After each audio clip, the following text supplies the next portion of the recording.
বর্ষার শিলচর কালান সড়কে সরিষাকুড়ি সেতুর অ্যাপ্রোচ অংশে বড় ধরনের ধস নামার আশঙ্কা দেখা দিয়েছে। এতে যে কোনো সময় দুর্ঘটনা ঘটতে পারে বলেও উদ্বিগ্ন হাজারো যাত্রী এবং স্থানীয় বাসিন্দারা।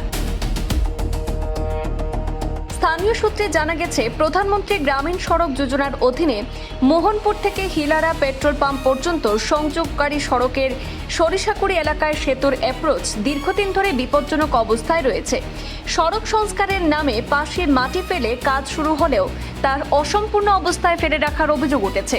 একই সঙ্গে অ্যাপ্রোচের অংশ খোঁড়াখুঁড়ি করে ফেলে রাখায় বর্ষার জলে ক্রমাগত মাটির ধসে পরিস্থিতি আরও ঝুঁকিপূর্ণ হয়ে উঠেছে। এই সড়কটি বড়খোলা এবং কাটিগড়া বিধানসভা এলাকার অন্যতম গুরুত্বপূর্ণ যোগাযোগ পথ। প্রতিদিন হাজারো শিক্ষার্থী সহ অসংখ্য যানবাহন এই পথ ব্যবহার করে। স্থানীয়দের অভিযোগ, সংশ্লিষ্ট কর্তৃপক্ষের অবহেলার কারণে যে কোনো সময় বড় দুর্ঘটনা ঘটতে পারে এবং যোগাযোগ ব্যবস্থা বিচ্ছিন্ন হয়ে যাওয়ার আশঙ্কাও রয়েছে। এলাকাবাসীরা দ্রুত সেতুর অ্যাপ্রোচ এবং সড়ক সংস্কারের কাজ সম্পূর্ণ করার দাবি জানিয়েছেন। পাশাপাশি তারা মুখ্যমন্ত্রী এবং প্রশাসনের হস্তক্ষেপ কামনা করেছেন, যাতে দ্রুত সমস্যার সমাধান করা সম্ভব হয়।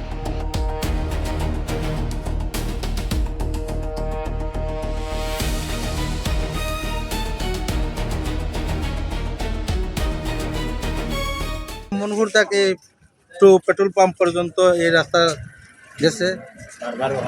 আর বর্তমানে কাটিগড়ার বিধায়ক কমলাক্ষ দেব আর বড়খলার বিধায়ক কিশোর নাথ আর এবং আমার হরিদা দিদিরে হইয়া যে রাস্তাটার মেরামত করার লাগে অনুরোধ করে যত অতি সত্ত্বর করার লাগে। পেট্রোল পাম্প সংযোগ রাস্তা, এই রাস্তার বেহাল অবস্থা, তাই আমি খুব খারাপ রাস্তা হয়েছে এবং রোজ ছাত্র প্রায় হাজার হাজার ছাত্র এইদিকে যাওয়া আসা করে, কিন্তু ছাত্ররা অনেক কষ্ট হয়ে যায়, কাদা হয়ে গেছে, মাঝে মাঝে বড় বড় গর্ত হয়েছে এবং এই যে ব্রিজের মুড়ি যেটা এটা সাইড ভাঙিয়ে গেছে অলরেডি। তাই আমি মাননীয় মুখ্যমন্ত্রীর কাছে এটা দাবি জানাই আর যে অতি সত্বর আমরা রাস্তাটা মেরামত করে দেওয়ার জন্য আমি আবেদন জানাই। আর আমার এই যে স্থানীয় বিধায়ক এবং কমলাক্ষ দেবপ্রকাশ তৎসঙ্গে আমার কিশোরনাথ বড়খলা বিধায়ক আর আমার জেলা পরিষদ ফরিদা বেগম পারভিনরে আমি তিনজনের কাছে দাবি জানাই আর যে অতি সত্বর এই আমরা রাস্তাটার কাজ আরম্ভ করার লাগিয়া আমি দাবি জানাই আর।